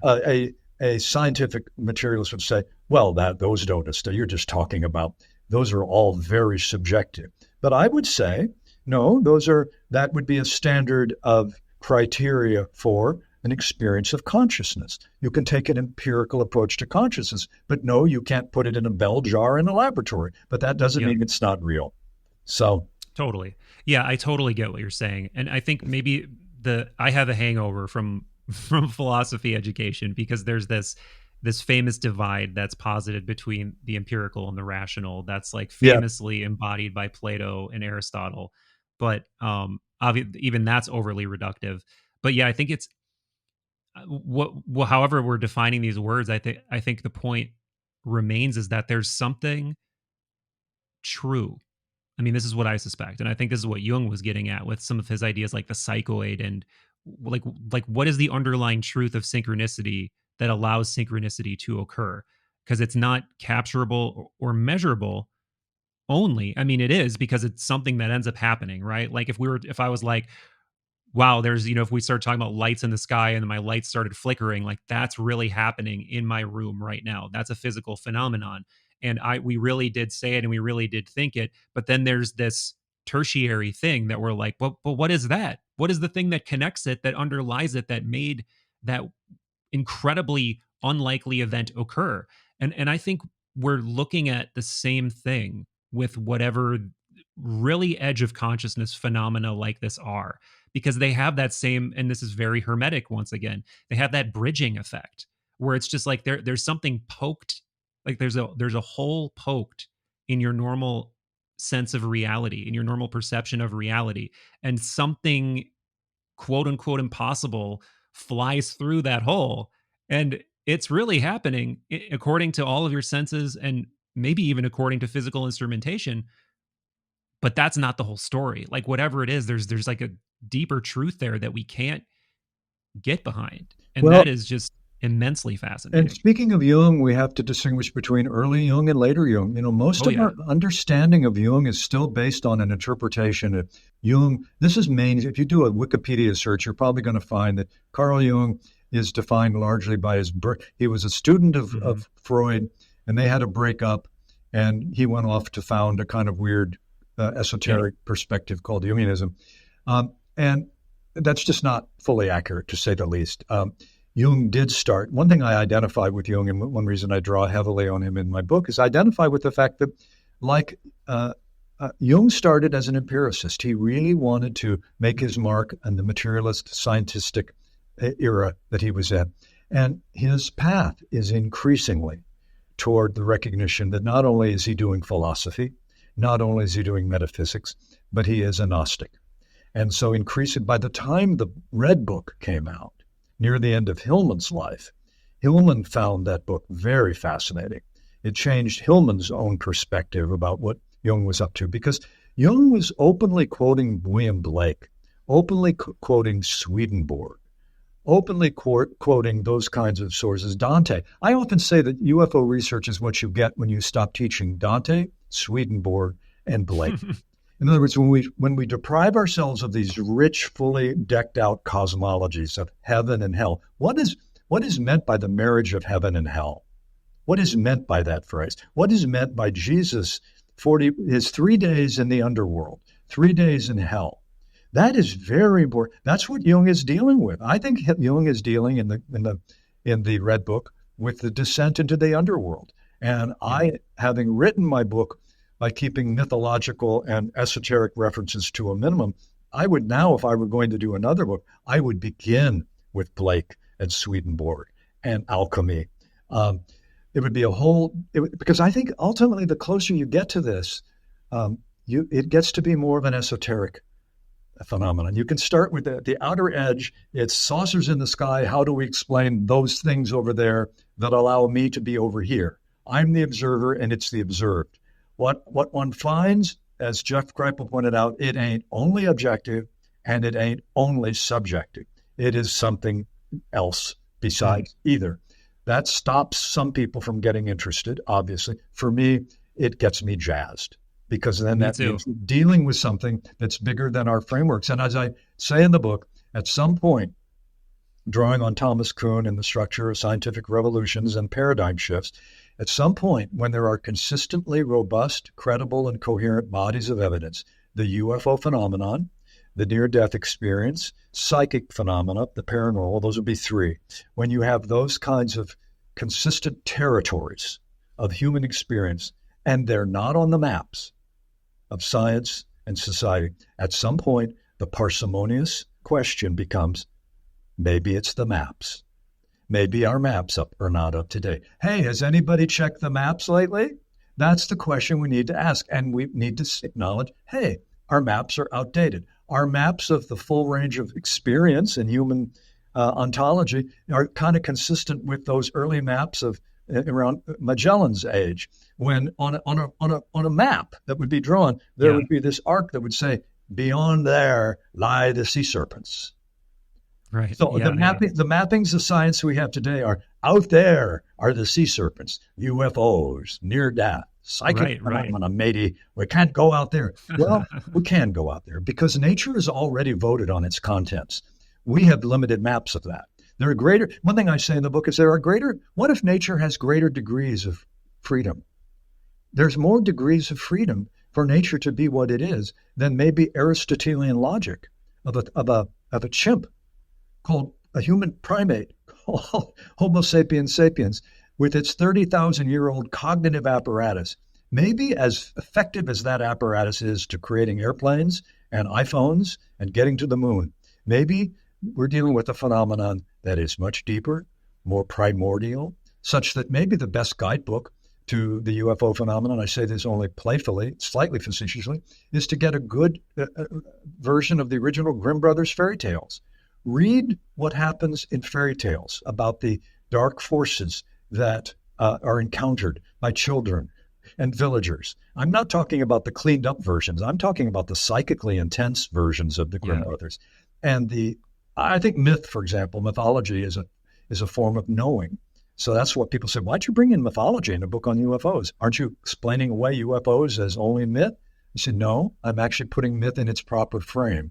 The UFO is a mythic phenomenon in that understanding who Hermes is and Dionysus and Proteus and Apollo, bringing all these characters in, have a chance of giving us a greater perspective about these seemingly events that are appearing in the sky. I totally agree. And maybe that missing link isn't some new map we need to create, but that we need to reconsider. Because now I'm just remembering that I heard Kripal also talk about this. This idea of like soul flight or having this sort of sense that you don't normally have access to, but you do have, is a very, very old idea. It absolutely goes back to Platonists, Egyptians, probably as far back. I mean, there's a Greek word for these shaman type soul flight ascetics, basically. You know,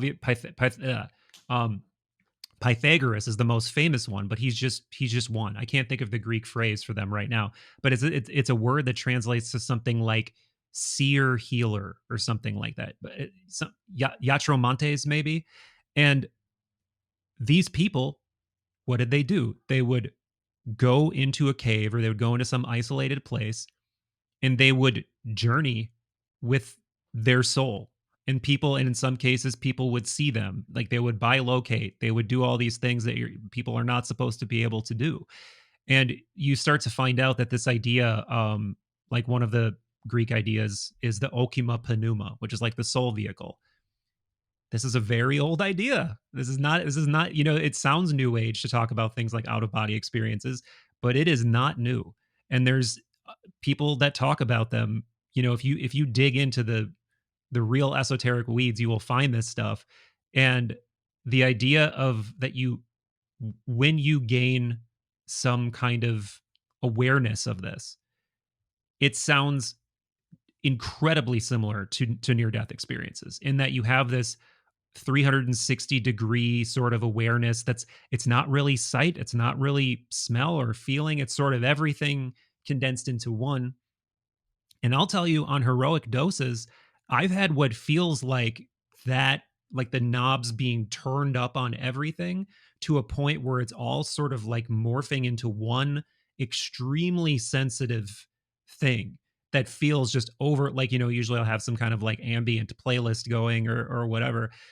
And when you reach these peak states, the music sometimes even just, it's like a nice little pad or something, right? Like sometimes that will absolutely overwhelm you and just like make you laugh and cry, and like you can't even do what your psycho spiritual body wants to do, and you just are so sensitive. And I've definitely had the thought of like, I almost wonder if you're starting to wake that thing up. You're starting to like wake up that omnidirectional soul sense thing.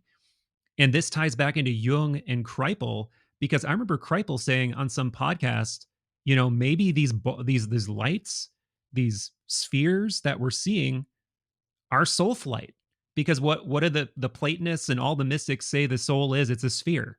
And one of the things people often see with these anomalous phenomena is balls of light flying around. And it's like, God, that's a whole nother dimension to this thing that hardly ever gets brought up. The art of the Middle Age, the religious art of the Middle Ages, with the halos around the heads of the saints.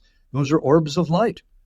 Right. I mean, that's another appearance of orbs. Let me just briefly say, too, one thing that I found remarkable from a just strictly empirical standpoint is the revisiting of the Kenneth Arnold 1947 case at Mount Rainier, in which he saw 9 objects, which he said were moving like saucers skipping over water. That got translated by an AP reporter named Bill Paquette as he said he saw objects shaped like flying saucers. So there was already a discrepancy built into the description. What he didn't say publicly, and it took decades for his daughter to come forward after Kenneth Arnold had passed away. She said, my father was, this is 2 decades after, maybe 3 decades after the Arnold sighting. She said, my father was always perplexed by the idea that he had reported extraterrestrial spacecraft, nuts and bolts, hardware. It was nothing like what my father saw. He said, yes, they skipped like saucers over water, but they were shaped like stingrays, and they moved in a way that their density changed from opaque to transparent. They were blue-white light that had the beat, that seemed to move with the beat of the human heart. And contrary to extraterrestrial associations, Arnold had what you could only call an illumination or a revelation or a deep intuition that what he was seeing, and he was not a strictly religious person. He was a skilled pilot. He knew how fast they were moving. So I'm just specifying that he was not inclined to have a religious experience. But he told his daughter when he got home that they seemed to be from another dimension. And it seemed to be the same dimension as where we go when we die. So right there we have a difference between, he did not have an experience that was properly described as extraterrestrial. If that story had been told at the time, which I can understand why he didn't tell that story, his credibility would have been completely shot as a member of his community. But it was less close to extraterrestrial than it was to eschatological. That term from theology having to do with the end of times, end of matters, soul, spirit, purpose, transmigration of the soul. One more point. Speaking of orbs, he flew home to Boise, Idaho that night, and in the days thereafter, the family experienced in their family home orbs of light for the first time. This had never happened before. So like the hitchhiker phenomenon of Skinwalker Ranch, Kenneth Arnold brought something home. But the implications of that he brought it home, go way beyond just some kind of, subject-object thing. He was part of a field that included seeing the phenomena, which impressed him as coming from another dimension and another world, maybe having to do with what we call death, and that that field extended to his family home. And the same, by the way, in the Betty and Barney Hill abduction case of 1961, the most famous. I'll simply say they had poltergeist phenomena in their family. The water would turn on, the stove would turn on and off by itself, the clothes would be taken out of the closet while they were gone. So even with that case, seemingly involving an abduction by a spacecraft, the phenomenon visited their home and wreaked havoc. So there is a paranormal dimension to this that accords with Jung's thinking about synchronicity, that the dividing line from mind and matter that separates mind and matter is far from absolute. It's permeable. And the most generous explanation that can be drawn is that what we call the material world is not separate from psychic. It is a psychic world. That this material world is teeming with intelligence. So is there non-human intelligence implied by the UFO phenomenon? Yes, but only because intelligence is highly implied by all of existence. That's where I take the larger move. We're not going to explain the UFO phenomenon with materialism remaining intact. It's not going to be broken down with a barrier and storm the citadels kind of thing. But gradually, these anomalies are accumulating. And in strict paradigm shift terms, the number of anomalies gets to be too great, and they can't put them out one by one anymore, like trying to extinguish fires with a bucket of water. So gradually a new generation, as one of the philosophers of the Kuhnian model of paradigm shift said, science proceeds one funeral at a time. So the advocates of the old paradigm who are not willing to take off their blinders, they have funerals, they die. And a new generation of people who've had experience with psychedelics, they've studied the data, they've been to Asia to practice meditation. In other words, there's a more hip generation now coming on board who've had greater experience with psychedelics, with meditation, with inner journeying, and who are asking questions about consciousness that weren't being asked 40 years ago. So in that sense, I'm optimistic ontologically about the future of good thinking about these phenomena. Me too. Yeah, another really compelling story that's come into the zeitgeist in the last couple of years that really dovetails into what you're talking about is the whole Chris Bledsoe story. I don't know how much you've dug into his story and what your thoughts are, but it's one of those stories that you hear and it's like so intense and so beyond the pale that you're like, this is super intriguing, but my God, can this possibly be real? And it would have stayed firmly in that territory for me, except for the fact that somebody who's actually a pretty good friend of mine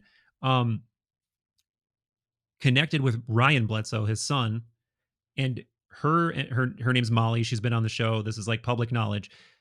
She went out to the Bledsoe's house and so she was going to do a podcast with his son, Ryan. He said, hey, before you do a podcast, you should come out here and you should see this for yourself because that's going to bring a whole different dimension to this. So they did. They went out and they did have an experience. She did see, not only did she see lights, one apparently like came right up to her and like went around her. We go through the whole story in a pretty, lengthy, detailed podcast. And she definitely, she has her head on straight. She's a critically thinking person. She's a smart person. And when people like that tell me these stories, it's just like, I got to agree with you, man. Like, I don't, how could you ever solve this phenomena by purely talking about engineering and mechanical things and things we can weigh and measure that are sitting in some classified hangar somewhere? Though I do think that that is a part of this conversation, and I don't want to omit that from this conversation. I am very much, I never want to use the word believe. Believe is a word that I don't like to use lightly, but I have a strong suspicion based on my own experiences, based on experiences people close to me, based on hearing and reading so much stuff over the years that's got to be a part of it. All of this stuff that we're talking about, which as of now remains in the unexplainable, in the we're just throwing words at it to kind of give an outline of what it is using spiritual psycho-spiritual philosophical language to try to like throw a drape over the ghost or whatever, but it does seem to be that. Well, speaking of all the language, I at some point was almost referring to the abductions as biomythic, Mm. because the creatures seem to be from mythology and they are interacting with human beings, bodies. So they're biomythic. I knew that term would not be useful. You know, sometimes inventing terms doesn't bring us any closer to the truth. But as for Chris Bledsoe, I had heard good things. When I was working on my book, I was trying to decide where I might go, who I might talk to do a little bit of field work. Mm. You know, some firsthand experience with witnesses and experiences rather than simply just doing the interpretive armchair. And I considered very seriously, based on reports of people who know Chris Bledsoe well, that he is, quote, the real deal.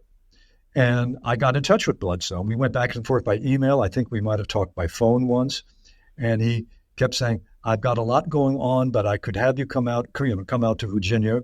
And finally he said, Mr. Thompson, I'm so sorry. I'm going to be doing a book, and my publisher has asked me not to talk with anybody else, wait for my book to come out. I said, I understand. I'm an author myself. So I never got out to go see. He said, before that, he said, I want you to come out and see my lights. I want you to see it for yourself.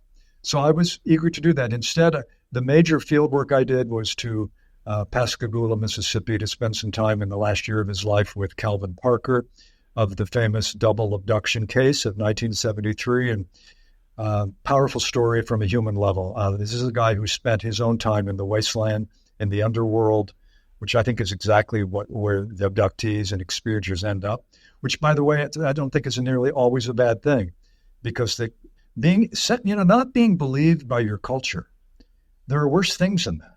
I mean, it's not good for your self-esteem and maybe not good for your psychology. But from the standpoint of reality, spending time in the underworld with an experience that is not widely accepted has the potential of deepening. You know, it's part of individuation. So anyway, in any case, Calvin Parker spent a lot of time in the wasteland, even changed his name so that he wouldn't be identified with his famous experience, and then finally came to fruition. His experience culminated, able to bring it back and have a sense of normalcy. So that's one of the things I try to do in the book, to try to depict a couple of cases where an experiencer went through all three stages: separation, initiation, and return to the culture with some new insight of potential benefit for the rest of us. Yeah.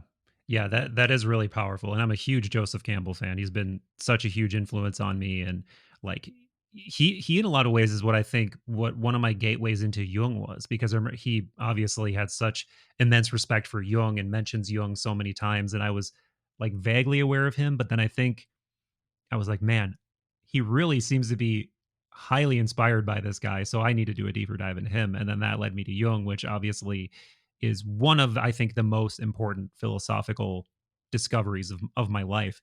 Um, I want to take this in a direction toward the end here that I feel like if I don't bring it up, you know, if the whole sort of mass of UFO viewing content public doesn't get at least thrown a bone in this respect, I feel like they're going to bring it up. And this is all yet another evolution of a really sophisticated, organized psyop. They're trying to throw us off the scent of something that's real, that is in a hangar somewhere, that they are spending billions and billions of dollars on. And all of this like conversation about spirituality and non-physical beings, it's just throwing off the scent. Like there is a tic tac, yeah, and it's in a hangar somewhere. There is this, and it's in a hangar somewhere. And obviously that is not implausible. We know for sure there have been organized psyop things going on in the past. Some of those people have now come forward. And then again, you're in this like mind fuck territory of like, well, now are they telling me the truth, or is this still part of the psyop? And you're just sort of like in this weird, you know, ever spinning rabbit hole of not being able to make sense of what's true, what's reality, what's people throwing you off the scent, what they really mean. And that has left us in this place where, you know, I've said this before, that if a cliche thing happens where they land on the White House lawn, 50% of the public is going to not believe it. Like there might be cameras there. There might be all of the mainstream news sources saying this is happening. And a good part of the population is be like, this is bullshit. And yeah, what do you think about Well, on that all of question, that? I'll just say I want to step back and say that interestingly, since putting my book to bed, I decided not to include this, even though it came out near the end of finishing my manuscript.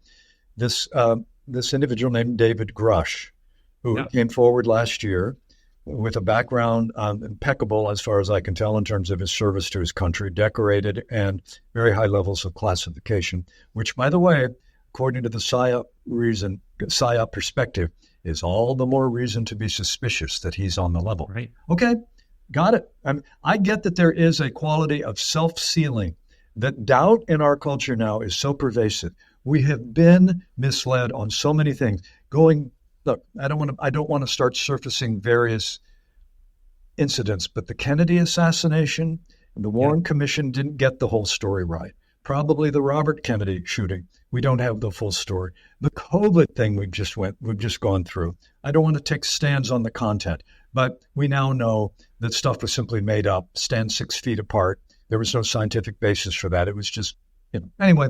Right. We're living in a time when the ability to determine what is true and what is not true has probably never been at a lower level. So David Grush has said he asked some hard questions. He's found names, dates, and locations concerning alleged craft and alleged recovered aliens called biologics, and they're probably handed off to McDonnell Douglas and Lockheed Martin.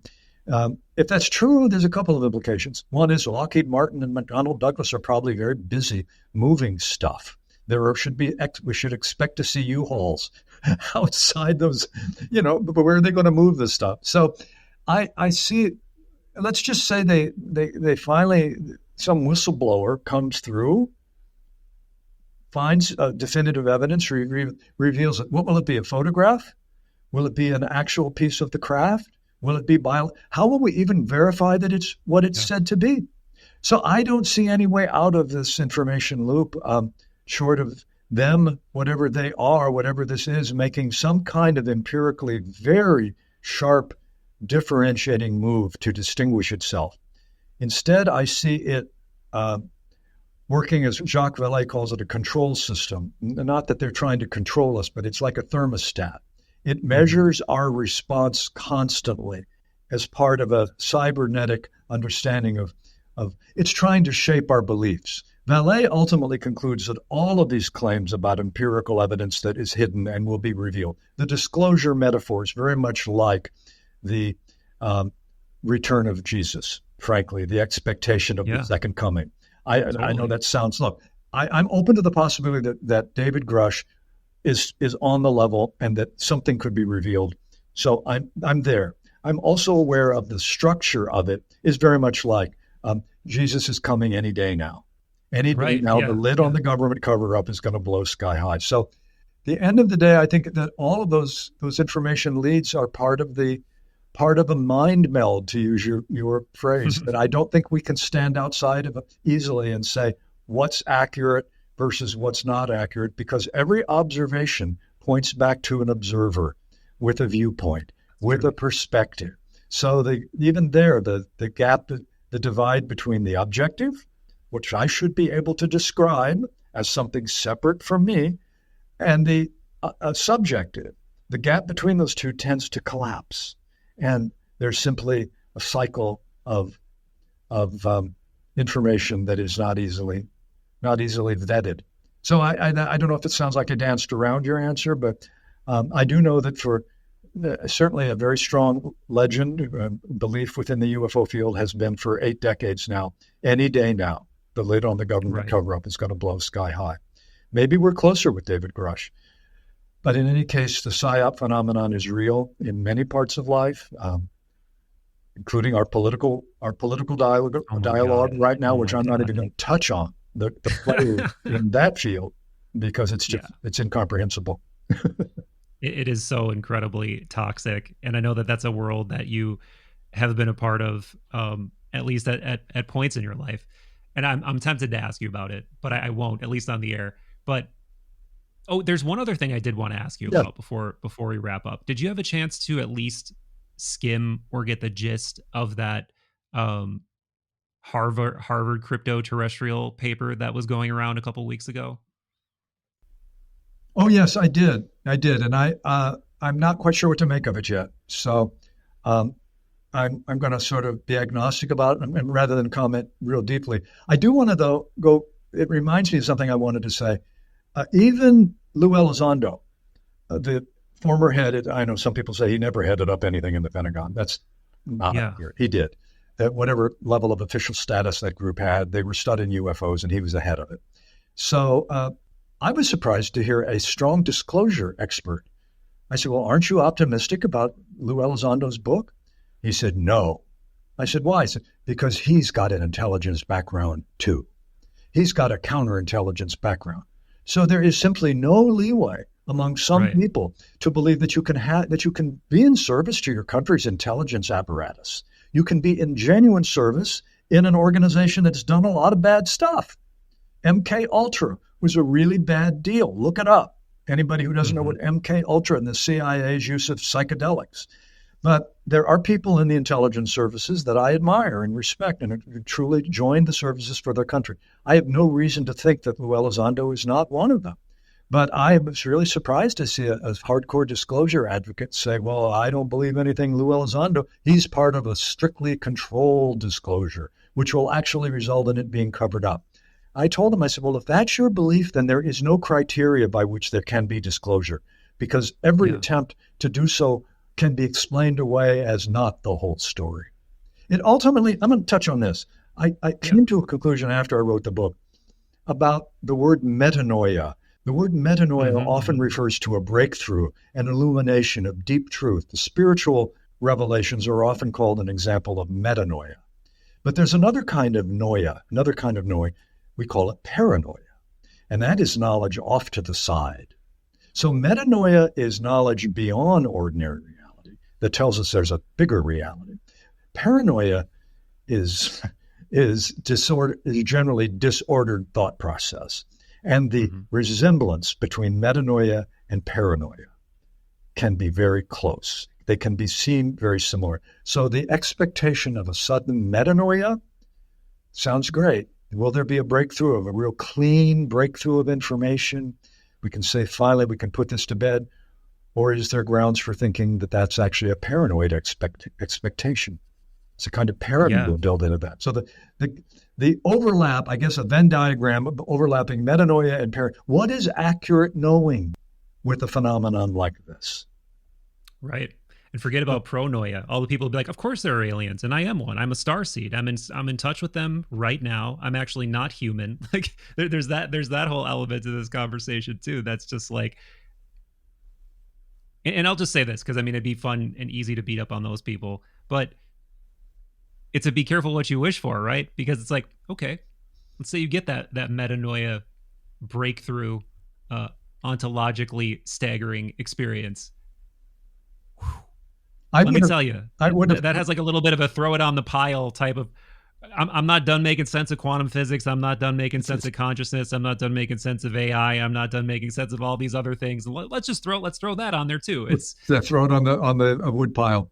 When I was studying the abductions, and David Jacobs was writing about how the hybrids, or he calls them hybrids, human alien hybrids. And I said, okay, I mean, there's that motif of genetic engineering that's abductees believe they've been shown their babies in test tubes and so forth and allowed to interact with them.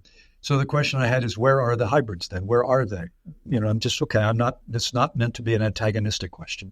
So I went to Dr. Gary Nolan of Stanford, and I sent him an inquiry. I said, Gary, on this hybrid question, by the way, he's very interested in, as you know, in the UFO phenomenon. He's doing some good work at Stanford on it, and he's also talked about his own experience as childhood. So I give him real credit for daring to come out and as an experiencer. So I said, if there were hybrids among us, wouldn't one of them, if a hybrid went to 23andMe and did a genetic test, wouldn't that be the definitive way to show it? He came back and said, Keith, I get what you're asking. It's a good question. He said, the simplest answer I can put is the 23andMe data pool is constantly being researched. constantly being looked at. If there was anything anomalous in 23andMe, it would be surfaced. He said that's not how anything like genetic engineering would be happening. Jacques Vallée, which, by the way, is not a way of saying there aren't human-alien hybrids. That's a separate question, but 23andMe probably wouldn't reveal it. Jacques Vallée famously asked, I think it's a pretty good question, certainly at least rhetorically, he asked with his French accent, he said, well, you would think they would have a very easy time with their ability to pick people out of their beds randomly around the world. Could not these same people go knock off a good data bank, blood bank, and get enough genetic material in one big swoop to take everything they need back to where they're manufacturing the hybrids? Why would they need to be doing this? He said, the reason I think they're doing it is because they're putting on the display that they're doing it. They want us to believe they're doing it. Now, that's a meta level, that a phenomenon is engaging in a pantomime of taking genetic material and producing hybrids so that we believe that's happening. That seems so. Even the aliens are doing psyops. Yeah, we're not ready for that. We're not ready for that. And he says that the object there is, why would they be doing this? It's just they're controlling our belief system. They have a long-term interest in controlling human belief. Do we wish to cooperate and celebrate that? So he's quite a complex observer. And by the way, Jacques Vallée, who's been in it a long time, says I may still be the only one left in this field who does not know what a UFO is. And I would simply say, Jacques, I'm easily number 2, and maybe I'm going to compete for number 1. I mean, you've been in it longer than I have, but I don't know what, quote, a UFO is. Even the way it's described, a UFO says something, it's an object. Well, it appears to be an object until it disappears right before your eyes, and like the Cheshire cat, all that remains is the grin. It's grinning back at us right now. As W.H. Auden said, we are lived by powers that we pretend to understand. We are lived Thank you for saying that. by powers that we pretend to understand. Yes, thank you for saying that, because I've heard Hillman say that, and I was looking for that quote, and I was like, where does that come from? And I thought it was him, and I could not find it. Thank you so much for saying that. Auden, you can Google it, and there's a beautiful ceremony in 2010, in Hillman's last year of his life, when he was suffering bone cancer. He was on a beautiful panel with fellow Jungians on the Red Book. And it's the most personal Hillman had ever become. As you know, he did not want to be a personal figure for anybody. He was an archetypal figure, and he wanted to deal just with the evidence and the objective psyche. But he said, when you reach a certain point in life, you tell a little more about your own story. And independently, I had reached the same conclusion myself. I decided, for better or worse, I'm going to bring in my near-death experience in the book, and I'm also going to bring in a 14-year-old experience I had, in which I looked into the sky and suddenly was everywhere and nowhere. And I was everywhere at once and no place in particular, and had an experience of deep meaning and purpose and sort of a center court, or the design mind, or to use the forbidden term, the God territory. Yeah. But nothing in my life had prepared me for. I had no childhood expectations from church that led me to have that moment of sudden sense of the dissolving of boundaries between myself. So, but the reason I said that is because I too decided to bring those experiences into my book as part of the data, as part of the story, just perhaps partly to inspire other experiencers to say they can tell their stories of the strange and benefit from it. Man, this has been a sensational mind meld. I did write down some things I wanted to talk to you about, and there's so much stuff we didn't get to. So I would love to do a part 2 eventually, but I think this one stands on its own. Everybody check the book out. Great stuff. Thanks for doing it, my friend. Well, thank you for having me. I've been looking forward to being able to talk about this edge of all of it with you, and I think I feel very satisfied with what we did here today.